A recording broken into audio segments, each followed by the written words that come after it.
Hey guys, welcome to the Professional Development Podcast. Today is Wednesday, May 4th, and today we're going to talk about automation. Automation in the business place, what we have in terms of technology, systems, people that we're automating. So we're going to get it going. You guys have any quotes? So the quote I got is by Mark Cuban. It's automation is going to cause unemployment and we need to prepare for it. I like it. Yep. I have two quotes, but I'm going to pick one. I just want to be like Dan today. Overprepared. So this guy, Bill Gates, had a couple quotes on this, which I liked. Sal just raised his hand, so I'm going to use my JFK quote instead. And you can have the Bill Gates quote, you piece of shit. John F. Kennedy said, "Automation does not need to be our enemy. I think machines can make life easier for men if men do not let the machines dominate them." So kind of the way that I see it is, I mean, human to human, face to face interaction, like you can't beat that, especially with specific industries. But at the end of the day, I think, and we'll probably talk about this more later, but I think a lot of this comes down to the, the minimum skill set, minimum wage podcast that we did. Let the machines do the minimum skill set type things and figure out something better that you can do with your time. Yeah. So with this, we kind of talked about how like automation, outsourcing go hand in hand, although different. So mine was Do What You Do Best, Outsource the Rest by Peter Drucker. And I think that embodies exactly the idea of automation. When we talk, and we'll talk about this way more in depth, but it's like the $5, $10, $15, $20 an hour shit that you're doing on your business is literally wasting your time when you can be focused on the $100, $200, $300, $400, $500 an hour stuff. Yeah. And then my quote was from Bill Gates. It was like, Oh, really? yeah. Cool. Go ahead. The first rule of technology used in business is that automation applied to an efficient operation will magnify the efficiency. But the second is that automation that's applied to an inefficient operation will magnify the inefficiency. So you got to make sure your process is efficient to make it better with automation. Otherwise, if you have an insufficient or inefficient process of how you work and you automate it, it's going to be worse. Yeah. Nice. Love it. Brad, you wrote this one. So instead of a book or podcast suggestion, real life example of automation, that's what you wanted to get into? So I thought it'd be interesting because like it's kind of like a weird thing to be like, oh, hey, what's a good book or podcast on automation? Like it'd probably be the boringest podcast you ever listened to, boringest book. So like what's a real life example that you've seen that has automation? The very first thing I thought of was The Assembly Line by Henry Ford. So I got some stats on it. So 1913 was the first time that the assembly line came out. And it used to take them like 2 weeks to build a car because basically like one group of people would do the entire process. Once they went to the assembly line, it would take them 90 minutes to build a car. That was over 100 years ago. So I looked up to see how long it takes to build a car now. And it's roughly 2 hours. Although there is a lot more to a car now than there was then, it's still pretty amazing. But what was interesting is that when automation rolled out then, a lot of people were worried that their jobs are going to be lost. Henry Ford introduced the first $5 a day wage back then, which was nearly 2 times what it was before the assembly line was in process. And it brought the price of their cars down from $825 in 1908 down to $260 in 1925. So it made it more affordable to the consumers. So basically, we are in a capitalist country, but you usually try and pass those savings on to your consumers, and in the end of the day, you still end up making more money. So I thought that was just an interesting look back at automation. So I gotta chime in. The fourth thing, do you know about? My favorite thing about that is the boxes they shipped the parts in were actually the floorboards of the Oh, really? car. Yeah, I did not know that. So he used everything. Yeah, he was awesome. And they're cool cars still. Yeah. Damn. Thanks, Rich. Nice. Had to chime in there. Chime in more. Nice, Rich. Yeah. Freaking speak up. Coming with the fire. Yeah.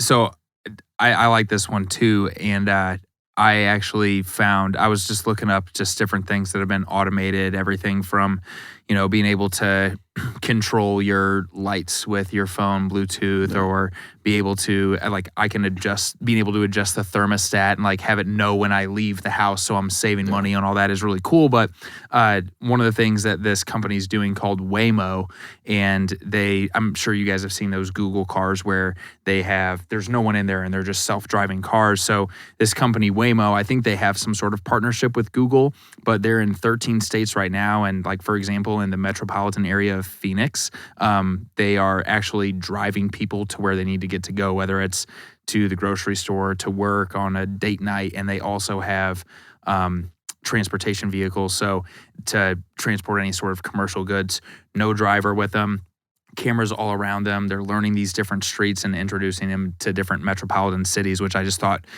talk about Uber and Lyft and like Instacart, DoorDash, all of these companies that's driven basically by humans and them using their own vehicles. This is I see it as maybe one of those next steps of soon they're not even going to need the people. They're just going to need the vehicles. And then that it kind of eliminates a lot of other jobs that Uber and Lyft have created. So something that I thought was pretty interesting that has been happening that I had no idea about, for sure.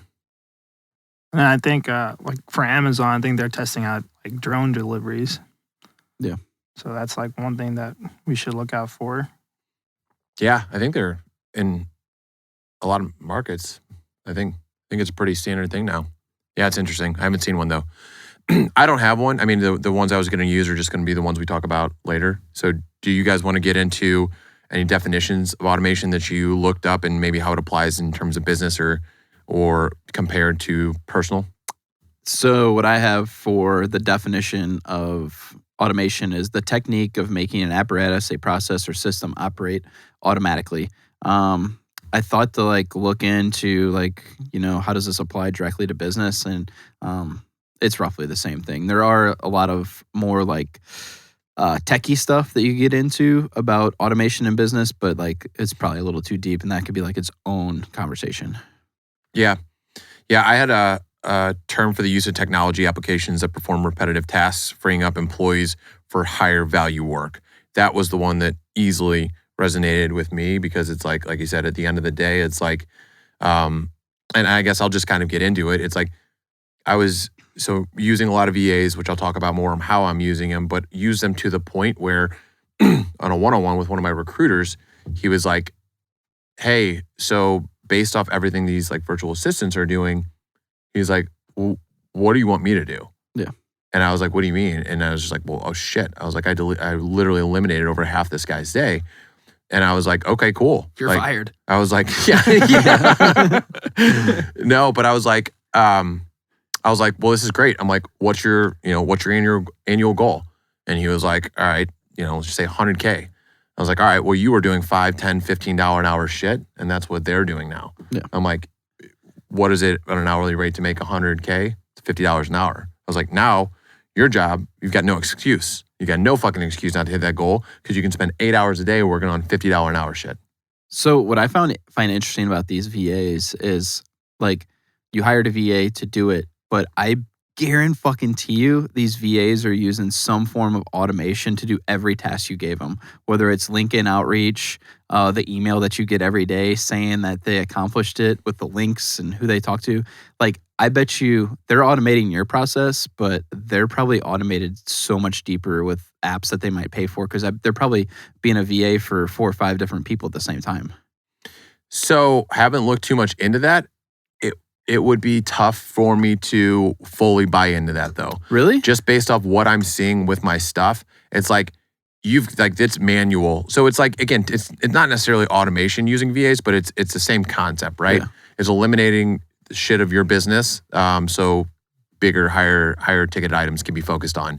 The stuff that we have to do, you have to manually do these things for the most part. Unless there's some software that's on LinkedIn that I don't know about, or they're checking my inboxes, they're doing this shit that's freeing up my time. So yeah, I guess I'll just jump into it. I've got 2 VAs, both doing lead gen admin. So finding the leads, finding our target market based off jobs that are open, diving through that company. They have a list of target titles that they're looking for, using a software that gets their contact information, putting Automation. them into a list. Well, they're using a system for like we've got 3 different systems that it runs and funnels Yeah. through, right? So yeah, automation, like automating their email and then automating that information automates into this field that has name, company, industry, all this other shit. Then that automates into our like email marketing, like one-to-one email marketing stuff. And then from there, there's it goes like our outreach.io. I don't know if you guys have ever heard of that. This is one that I've got you on. It's an email marketing platform where it's like you said, an assembly line. And then it's like some of the pieces like you need to manually do, but over 50% of it, I've already got the email set out. Yeah. It just plugs in their name, their whatever. And the idea is to get them on the phone to potentially get a contract. So it's like, it's amazing. And like Dan's doing it a little bit differently. I'm utilizing a little bit more LinkedIn and different touch points and different types of emails. But like Dan's got a fucking army of VAs right now working on his shit, and just killing it on the contract side. But I love it so much. Like I'm literally trying to figure out how I can make it into a marketing company, whether it's specifically in my industry or otherwise, because it's like I'm helping Bobby with it. I'm going to try to get that up and going. I'm helping Mike Kitco, and I'm doing it for free to try to like refine and figure out how it can go. But it's super interesting, and it's using Outreach, Lead IQ, and those are the 2 like automated systems that we use. I think it's super interesting, and just speaking from sitting down with you and learning what you guys are doing, obviously it'd be cool to hear Dan's take on it because clearly he's just been hiring them left and right. He's got what, 8 or 9, you said? He's got a lot, yeah. That are just doing all lead generation and taking away so much of the tedious tasks. And at the end of the day, I think a lot of people think whenever they hear automation, they think, all right, it's some sort of robot that's doing it or like some sort of, I mean, you're paying other humans to do the things so you could, like you said, focus on those higher ticket items and things that are really going to move your business forward. So at the end of the day, it's how can I spend dollars on things that are going to make my life easier, delegating out tasks that are usually a little bit more repetitive. And I thought the same thing because I'm just waiting for my interviews with my VAs because I got set up with all that and I'm just waiting for them to come back with some people that say, hey, here are the people to interview. But I think understanding that process would be important for a lot of folks and figure out, okay, how they can use that. And you have a good idea as far as turning that into some sort of marketing company. Yeah. And I know like the system is just so fucking clean. Like and this is like the last part I'll say about it, but I was like, when I was in an agency, it was like I had to do the account management, I had to recruit, I had to follow up with the candidate, I had to make cold calls every fucking day, I have to follow up emails, like all this other shit just to get somebody to set an appointment to me. And now it's like I could know nothing about a company, I could not talk to my VA in 3 days, and then it goes from into the system to the email to I've even got my another automation, Calendly, right? Yep. About everybody uses Calendly. If you're setting your own appointments yourself and you don't have like a Calendly link, it's free. Go fucking use it. But it's like all the way to like I go log into my computer the next morning. It's like, oh, I've got 3 appointments sitting on my calendar to talk to people about how they want to spend money on my company. Yeah. And so I'm like the opposite way. Like I've invested into automation, like what Bobby's talking about, like the robots. Basically, I've invested nearly 50 grand in the last 2 months on automation. And I did like a little bit of calculation today to figure out, okay, well, how long is it going to take me to pay it off? And basically, you're looking at like 10 weeks to pay it off. Jesus. Which is huge. That's fast. I mean, it basically, instead of we can switch parts from running in 9 seconds now, which would have taken us a minute or longer if somebody was busy doing another task. Now it automatically does it in 9 seconds automatically. It can literally run 24 hours a day without it being intended to. And I couldn't afford to pay somebody to sit there 24 hours a day to run these parts. So mine's a little bit more the other way.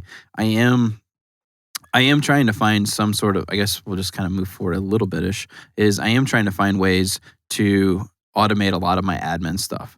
Whether it's a bill that comes in, I don't know how, I just want it to automatically either get paid, get sent into QuickBooks, a check's issued, whatever. And I know there's something out there that does all that. If there 100% is, but I need to figure what that is, because that's like my biggest hang up in business is all the admin work and invoicing. I hate doing it just because it's like I have to sit there and manually do it at the moment, and it really sucks. So some stats that I have is it says that 69% of managerial work will be automated by 2024. That's a big number, and that's like the type of stuff I'm talking about. It's like it's almost. I think you're always going to have employees because you need to make sure that the systems, like Sal said earlier, that the processes are correct, so it is running efficiently. But I think it's just going to be simplified a lot to where these people can start focusing on the higher ticket items. Here's my question though. So because like there's this uproar of like entrepreneurs that are coming up, it just kind of popped into my head. But like, are we like on the downtick? Like you have the Industrial Revolution, right? Where jobs shot up, then technology, jobs shot up. Yeah. And it's like now things are so automated and this world is so easy that it's like more and more people are doing their own thing. So it's like, does it ever get to a point in time where it's like pre-Industrial Revolution where majority of people were just self-sustaining, right? Like they just were able to farm, do their thing, live on their land, and didn't have to have an actual job. So I think it will actually see more entrepreneurs because I think it's going to make systems easier for people to do like the freelance type work. So that's why I think you could actually see more small business owners because it's going to make it easier, more affordable, maybe less of a risk for somebody to take that venture to start a business, which then is still going to employ people because you will always need somebody. Yeah. But I do think you're going to start replacing people with these simple-minded tasks. Like as rude as that sounds, like pretty soon McDonald's is literally just going to be a robot that's running. It's going to cook. It's going to serve. It's going to do everything. But you're still going to have somebody there to make sure it's running correctly. Like. We've all used a computer before. Can you imagine if whole McDonald's shut down because the computer had a fucking reboot? Right. You know? And the way I see it, it's like, you know, there are people like some argue job shortages because of it or whatever. And obviously the more you automate it, it will eliminate jobs. But it's like the way I see it, the more technology grows and expands, the more jobs are able to be created on shit that we're doing. So I don't know. I don't necessarily, I haven't looked too much into it, but I don't see a point where it's like, okay, nobody can find jobs. Yeah. I actually just looked this up because we talk about this a little bit with my business, and there's so many people that are going independent, these gig type workers, whether they drive for Uber or they start their own business. And then just a couple of statistics. I mean, last year it was 4.2 million business licenses were applied for and approved. And this article is saying that 60% of the U.S. workforce will be independent by 2027. And people are just, I think the pandemic caused a lot of people to realize that they fucking hate their jobs. And they want to go do something and work on their own, which I think is a really cool thing. Obviously, a big thing that we talk about all the time. And I think that we'll see a lot of people trend that direction. It's just a matter of, will it be something that's like everyone wants to be a YouTuber, or are people actually going to be finding solutions to different problems, or like be working independently by driving Uber or Lyft or something like that? And my answer to that is whatever fucking makes you happy. Like whatever makes you fucking money. You know what I mean? And to go off some of your stats, I did see 11.5 million jobs open up in March. So that leaves 2 jobs for every unemployed person that's out there right now. And then 4.5 million people quit their jobs in March. So that could be like, I don't know. Like I feel like that's. I did see March was the highest like number for people to quit a job in history. That was it. Yep. It's a record for a number of people quitting their job. So, but one thing it doesn't show, it could be, because trending towards that, like people going towards like freelance shit or some starting their own company. Or I think one of the things that they don't say about that, it's just like that stat is, okay, 4.5 million people are quitting their jobs, but I would assume the far majority of those people are quitting and jumping to a new job. There is some sort of number. I think in the same article, it does say that like how it levels out on that. I think a lot of times when they report that though is people who actually quit and did not replace their job. But I could be totally wrong. Interesting. Well, it could go along with Bobby's thing where whatever that article was or wherever you found that where, what was it, by 2020? 2027, 60% of the U.S. workforce will be independent. Yeah. Interesting. Until they realize the taxes they have to pay. Right.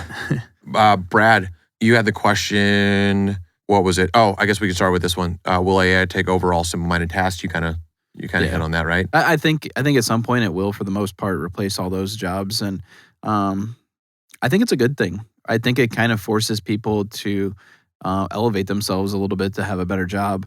I mean, nobody wants to sit and flip burgers. That's not a career job. If that's like we've talked about that on our, minimum wage podcast. Like if your job is to work at fucking Burger King for the rest of your life, like it's just never going to work. Like Right. you're eventually going to get replaced by whether it's a kid who's younger than you or just a robot. It's just going to happen. Yep. What about, so the one, and I did this before. I'm glad you had us ask this question, Brad. It's, have you calculated the ROI of your automation? And if so, tell us. So yeah, my automation, whether we count that as outsourcing or systems, and it's just now like getting up and running, just in the past 2 months alone, has been responsible for generating $118,000 of revenue for our company. And your expense on that is a couple grand. So looking at this, it's probably like already, based off like what it costs me annually for this stuff, it's probably already like paid for itself 7 to 8 times over. Yeah. Yeah. It's That's like, pimping. and that's all we're using for it. Flex. So it's Flex. sick flex. It's a flex. That is a sick flex. Mhm. What about you, Brad? I know you're calculating ROI. Oh, you already kind of talked I already about that. touched on it. It was like 10 weeks. My new machine is showing up in another 2 weeks. So my biggest hang up at the moment is we can't process the metal. Like we can't get it ready to go in the machines fast enough because our saw is a manual saw. We have to go over, we have to set it, we have to start it. The new saw we got is going to be fully automated. You just load the material in, you tell it how far you want it to cut, how many pieces, and it just spits it all out. So basically we'll set it at the end of the day, run all the parts we need to cut. We'll come in the morning, throw it in the machine, let it run all day. So How many total machines do you have? so we have 4, and then the new machine like accompanies one, so I don't really count that. So it's like 4.5, and then we're looking at purchasing another machine that would take the process from like a 1 operation part or a 3 operation part down to a 1 operation part. So in 9 minutes we'd make 1 part versus 27 minutes. So And 2 years ago, whenever all this stuff got started, you had what, 1 or 2 machines? yeah, so I went from 1 to 4 machines in 2.5 years. That's So yeah, so awesome. we're looking to. I mean, I don't know if I told you guys this much, but we're literally looking for property in a building right now. I found some property. We're just trying to like. My dad's like out. He's retired, just driving around trying to find property that's for sale. So it's like probably in the next 2 months I'll have property that I'm closed on. We will not be moved in yet because we're probably going to build a building, whether we knock down an existing one or just completely remodel. So Right on. I ran into a guy yesterday that knows you. Chris Fetter from FNS Collision out okay, yeah. and he still races. yeah. That guy broke- took a ride last weekend. He broke some ribs. Yeah. And it was funny. He was mentioning that because it was in Terre Haute, Yeah. Indiana. Sorry, I know that this is off topic, but I was just like, oh shit, I just remembered that. But that's cool. Everything that you're doing with your company, obviously you guys are smashing it. And yeah, I don't know. I think and Brad, you kind of touched on it too, but the AI taking over some of these like very simple tasks. I'm just curious, and I know it's not on our agenda necessarily, but like the younger generation, I think of like as millennials, I feel like we are in a very sweet spot where we grew up with computers. We had to go home whenever the street lights came on. Mom still whistled at us whenever or rang a bell or whatever, whenever dinner was ready and shit like that. But we grew up with computers. Yes. We understood how to use these. We now are fucking perfect with our cell phones. And the younger generation, this is all they fucking know. Yeah. They don't know how to do. I can tell you this, most young people that I talk to from recruiting, if you talk to them about Excel, PowerPoint, Microsoft Word, they have no idea what the fuck they're doing. And you have to teach them how to do this. Dude, they didn't even know what a VCR are. I don't think they know what a I don't think VCR is. they. Yeah, they wouldn't know a VCR is. VHS tape Wait, or anything like that. Here's my question. Like Microsoft Office, that suite or whatever, is that not like your basic, like everybody has to take it in college if you go to college? I would think so, I but took it in high so school. many Yeah, young I took people it. that I talk to don't even understand how to utilize it. So if they are, maybe just these classes in school are getting even fucking worse. than they were whenever we were in school. And I'm just curious how like they'd react to all of this stuff. Like, what the fuck are they going to do if they're not a YouTuber? They're going to have a panic attack and need to be on medication. Well, I think it's interesting because I think It's real. there's probably a lot of really cool shit these kids are learning, but then they're going way over like just the simple stuff of like, well, how do I write, how do I use Word or Excel and items like that? But they're learning how to like code something to like, so I think it's like maybe we're going to look back and they're gonna be like, why the fuck did you need Microsoft Word? Yeah. Like Right. I just talked to my fucking robot and it printed out my paper, I don't know. We'll see. So it just like me and kids now don't even learn cursive. Like we learn cursive in school. So who knows? Or like checks and balances and taxes. They don't have classes for that.